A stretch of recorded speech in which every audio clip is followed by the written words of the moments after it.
আসার আগে আমাকে 3-4 জন ফোন করে বলছে একই অবস্থা, বিএনপি মনে হয় যেন ক্ষমতায় এসে গেছে, বিএনপি মনে হচ্ছে যে তাদের কথাবার্তা ক্ষমতায় এসে গেছে। এবং আমার কাছে বিকেলবেলা আমি বলার দরকার, হয়তো আর কেউ বলবে না এরকম, বিকেলবেলা একটা ছোট দোকানের, আর আমাকে তো দুনিয়া মোটামুটি সবাই চেনে, আমি শুয়ে আছি, বললো যে অমুক লোক, একটা ছোট্ট রেস্টুরেন্টের নাম দিলাম, যে আমি তো চিনি না উনি কে।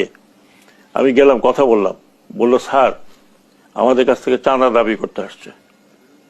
অনেক কষ্ট করে জিজ্ঞেস করলাম কারা, বলে স্যার বুঝে নেন স্যার। তারপরে আমার লোকজন বলল যে এখন বিএনপির ছাত্র দল আর বিএনপি অঙ্গ সংগঠন যা আছে তারা এখন চাঁদা দাবি।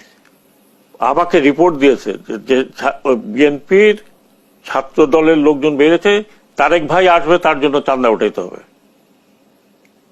মানে তারেক রহমান আসবেন দেশে তার জন্য চাঁদা উঠাইতে হবে রিসেপশন। দোকানে দোকানে যাচ্ছে।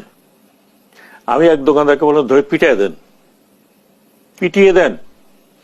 এখন বিএনপিও একটা বড় পার্টি, তারাও দেশ পরিচালনা করেছে। আমি বিএনপিকে অনুরোধ করব, আমার উপরে রাগ করেন বা যাই করেন, দয়া করে আপনার পার্টি